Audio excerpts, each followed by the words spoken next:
اخر نجم لمع في سماء البريميوم ليج في ماتشه مع توتنهام خرج عن اعصابه وقال للحكم كده بص يا جدع انت شكلك من الاخر كده قابض. الحكم قال له الا انت قول لي بقى انت خدت كام كارت اصفر لحد دلوقتي؟ فقال له 7. قال له طيب جبت كام جول في توتنهام؟ فقال له 8. قال له تمام انا بقى هخلي كروتك الصفراء قد عدد اهدافك في توتنهام. محمد صلاح نزل الماتش بتاعه مع توتنهام وكان قدامه كذا هدف عايز يحققهم. اول حاجه كان عايز يجيب جول على الاقل علشان يحقق رقم قياسي جديد. انتوا عارفين طبعا صلاح ده مجنون ارقام قياسيه، مجنون والرقم القياسي ده هو اول لاعب من نادي ليفربول يجيب 9 اجوال في توتنهام. وتاني حاجه طبعا مهم ان هو كان عايز فريقه يكسب علشان ياخدوا المركز الاول في الدوري الانجليزي، يعني هو ما رفضش عرض اتحاد جده على الفاضي. يعني الماتش بدا يا جماعه طبعا كالعاده، يعني صلاح ابننا زي ايجيبشن كينج كان هو اللي واكل الجو، واصلا كمان لعيبه توتنهام مش في المود خالص وعندهم مشاكل، واهمهم مشكله اللاعب البرازيلي تشارلستون. بقى لهم فتره كده قعدوا مع دكاتره نفسيين علشان يشوفوا ايه اللي فيه، بيقولوا يا سلومه ان هو راكبه جن عاشق. المهم يا جماعه ان دقيقه 25 من الشوط الاول جت واللاعب جونسون عمل تدخل غير مقصود على لاعب توتنهام، وزي ما احنا شايفين اهو في الفيديو وهو بيقول يا جماعه والله العظيم انا مش قاصد ان انا المسك. فقام الحكم قال له يعمى مش بالتدخلات الخطيره، في حاجه اسمها تاكلينج. وبعدين يعني الحكم انا مش عارفه صراحه انت متعصب ليه ومتضايق نفسك ليه؟ يعني ده يا دوبك كسر له رجله، هو عمل له حاجه خطيره؟ يعني ده كسر الرجل يعني شويه الجبيره يقعد كام يوم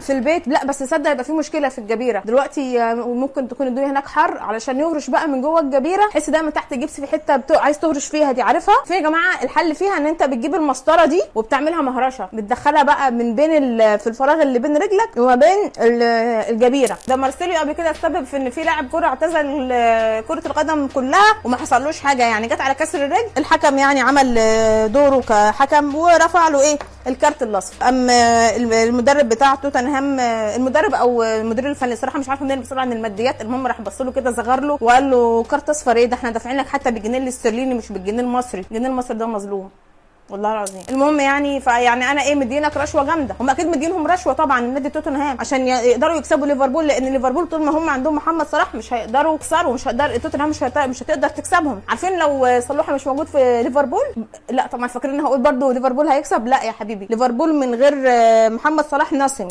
الحكم بقى ايه حب يحفظ ماء وجهه وراح عمل نفسه بيراجع قال ايه يعني، قال لي شوف الفار يعني، وبعدين رجع للواد جونسون وراح قام ساله كده قال له هو انت ايه اكتر لون بتحبه يا جونسون؟ فقال له انا بحب اللون الريدز، واتك على السين كده، قام قال له خد وقام مطلع له الكارت الريدز انا عشان تبقى تستظرف كويس يا خفيف. طبعا يا جماعه النقاد الرياضيين والتحكيمين في كره القدم قالوا ان ده انذار غير مستحق، واكتر ما فيها يعني يوم ما يتنطط كان المفروض يقول له خلي بالك وما تعملش كده تاني، يعني بهدوء ببساطه، يعني مش لازم يفخمها في حق نفسه ويروح مطلع له الكارت الريد. يعني كلنا بشر وبنغلط، يعني فيها ايه يعني ما بالراحه؟ ولا نسيتوا قبل كده لما راموس كسر دراع صلوحه وبرك عليه في الارض وفطسه وكان هيموته وفي الاخر ما خدش حاجه، ولا كمني يعني صلوح حرقه ومشطشط كلكم بتجوا عليه وعايزين تزعلوه. انا مش عارفه الصراحه صلوحه ده عامل لهم ايه، صلوحه ده تعب مع الناس دي اقسم بالله. المهم يا جماعه يعني صلوحه عمل تمرينه حاسمه للويس دياز والواد ما قصرش بصراحه وقام ايه جايبها جول، وبعد 10 ثواني من الجون الحكم قال لك لا يا عم دي اوف سايد. هي يا جماعه انا شخصيا كنت امبارح بتفرج على الماتش ومستنيه بقى الفار يظهر بقى وبعدين بقى ايه نشوف بقى الخطوط بقى والعروض والكلام ده كله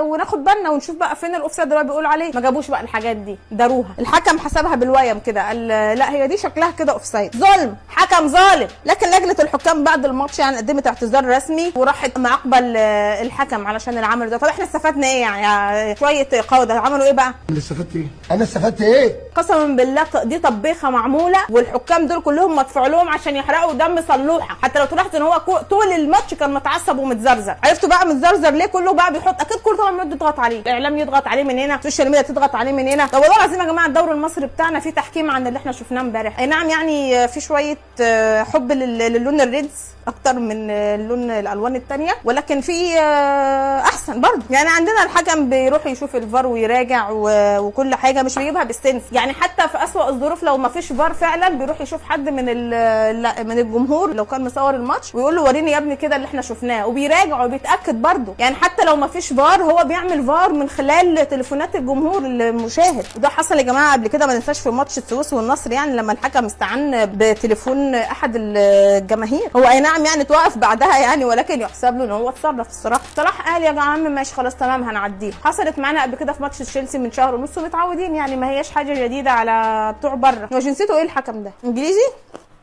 بس الانجليزي خاين، كل الانجليزي بيحبوا صلوحه. طبعا كان متوقع يعني ان توتنهام تجيب جون يعني بسبب ضغطهم الزايد في الماتش زي ما شفنا يا جماعه، العيال ما كانوش راحمين نفسهم، وحرفيا يا جماعه الماتش كان بيتلعب في منطقه ال 18 بتاعه الليفر، وفعلا جه جول من الكوري سون. بس صلوحه قال لهم يا جماعه عادي جدا نكمل لعبنا ولا كأن حاجه حصلت، كده هنعوض ما تقلقوش انا معاكم، طول ما انا معاكم بس هو في الاخر خسروا صح؟ يعني هو صراحه جمد قلبه زياده، بس معروف ان المصري بيحب يبقى قد المسؤوليه وبيقدم اقصى ما عنده. ان هل بقى في نتيجه الكلام او ما فيش نتيجه؟ لا، بس المهم ان المصري دايما بيحب يثبت جدعنته في المواقف اللي زي دي. لقيوا بقى في دقيقه 39 لاعب بيوقع نفسه قدام ماكليستر، والنظار كده يا جماعه فعلا ان الحكم كان نازل يوزع كروت صفراء في الماتش ده، فادى فعلا كارت اصفر لماك. بعدها يا جماعه نحمد ربنا ليفربول جابوا الجون الاول في اخر 10 دقائق، بس الحقيقه يا جماعه الجون ما جالوش طعم لان مش صلاح هو اللي جايبه، انا ما بحسش بطعم الجول غير لو صلاح اللي جايبه. لو تلاحظوا يا جماعه ان الحكم صفر وقال اوفسايد. المهم محمد صلاح شاف الموقف كده راح مشمر جلابيته، مشمر التيشيرت بتاعه، واستعد ان هو رايح يدخل خناقه بقى، هيكسر وهيعمل مشاكل كبيره قوي. الحكم قال له لا يا صلاح انا بهزر معاك كده يا جدع، انت ما تقولش كده، ده انا بهزر معاك بس. الف مبروك جول التعادل. طب ما كان من الاول يعني لازم صلاح يروح يوروهم العين الحمراء. الشوط الثاني يا جماعه صلاح دخل بانفراد والكره راحت منه. هو يا جماعه ان هو يعني صلاح راح يستخلص الكره باحتراف زي ما احنا شايفين وزي ما هو معودنا. الحكم قام رايح مصفر. هنا بقى صلاح بقى فقد اعصابه بقى، فضل يشخط ويزعق وعمل لهم بقى هلله في المكان وفرش لهم الملايه. المهم يعني راح صلاح قايل له انت ابدي يالا، انت بقى ابدي. فالحكم قال له ولا حاجه صلوحه، فقال له ده انت ولا بنك بحاله. كلامه بقى جه على الجرح عند الحكم المرتشي ده الظالم، قام بقى مطلع له هو كمان الكارت الاصفر. قال يلا مش خساره فيك، انا كده مطلع لحد دلوقتي يجي 20 كارت اصفر طول الدوري، خد انت كمان مش خساره فيك. وطلع كمان كارت اصفر لجوتا، يعني كمان بقى يطلعهم بالاثنين. جوتا قام اعترض، راح اداله كارت احمر. قالوا شكلكم انتوا كلكم بتحبوا كروت الريدزات. جه بقى قائد الفريق روبرتسون عشان يعترض، قام هو كمان واخد كارت يا جماعه زي ما احنا متعودين من الحكم بتاعنا، عاشق للكروت الصفراء. اليسون كان واقف بعيد بيتفرج لا بيه ولا عليه، قام لاقي نفسه كمان ان هو واخد كارت اصفر. يا ريت بقى يا حكم حضرتك لما تشوف الفيديو ده كمان انا ما تدينيش كارت اصفر بقى.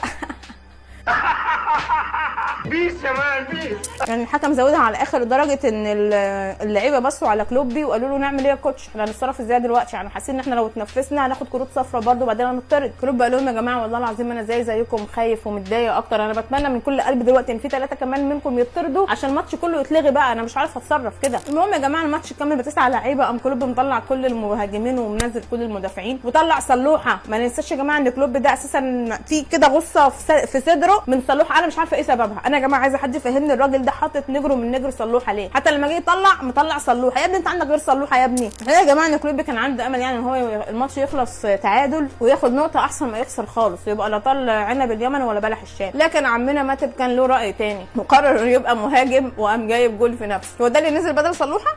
يعني هو طلع صلوحه وساب اللي هيجيب جول في نفسه في الاخر.